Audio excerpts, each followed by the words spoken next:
Wewe hapo, acha kuongelea mbwa vibaya.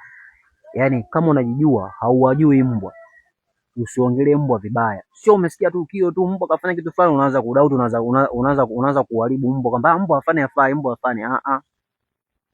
Kama hujui kitu kuhusu mbwa, tutafute sisi hapa. Mabida, madog lover, matrainer, njoo tuulize swali lolote kuhusu mbwa, sisi tutakwambia. Na sio una comment ama unaanza tu kusema kwamba mbwa breed fulani hafai, mbwa breed fulani hafai. Hapana. Wewe na huyo mtu ambaye ameng'atwa ndio amfai kwenye hiyo breed. Mbona niambie kitu kimoja.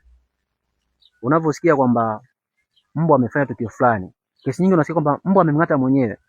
Sasa ngoja nikwambie kitu. Mbwa kwanza hawezi akamng'ata bosi wake hata siku moja. Yaani hata iweje. Alafu mbwa unajua anamjuaje bosi wake? Mimi kila siku nawaambia hivi, ukinunua yani mbwa wa ulinzi lazima aijue familia. Nasema ni lazima kwa sababu gani?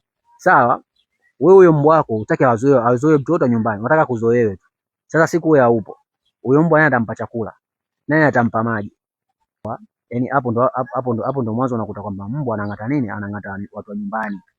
Mbwa anamjua mtu wake ni yule ambaye anakaa naye karibu, kumpa naye chakula, umeona, kucheza naye na kuwa naye ukaribu. Mbwa anajua kwamba huyu hapa huyu hapa ni rafiki, huyu ndio mtu ndio mtu wake wa karibu.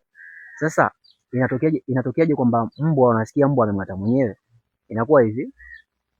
Mimi nimenunua mbwa. Alafu huyo mbwa nimempeleka nyumbani, ila simhudumii mimi. Chakula simpi mimi. Chakula anampa mtu mwingine, anamogesha mtu mwingine. Huyo mtu ambaye anampa mbwa chakula anakuwa naye muda mrefu, sio ambaye amenunua mbwa. Mimi ndio nilonunua mbwa. Maana yake nini? Maana yake mimi sasa ndo nini? Mimi ndio mtu ambaye ndio bosi wa huyo mbwa. Ila sasa mbwa anajua bosi wake yule mtu ambaye anampa chakula na kukaa naye karibu, sio mtu ambaye ametoa pesa kwenda kumnunua. Tuelewane vizuri. Mbwa anamjua bosi wake ni yule mtu ambaye anampa chakula na kukaa naye karibu. Leave it good boy. Sio mtu ambaye ametoa pesa kumnunua. Sasa watu wengi ambao wanang'atwa na mbwa ni wale ambao wametoa pesa kununua mbwa, sio yule mtu ambaye anakaa karibu na mbwa. Leave it.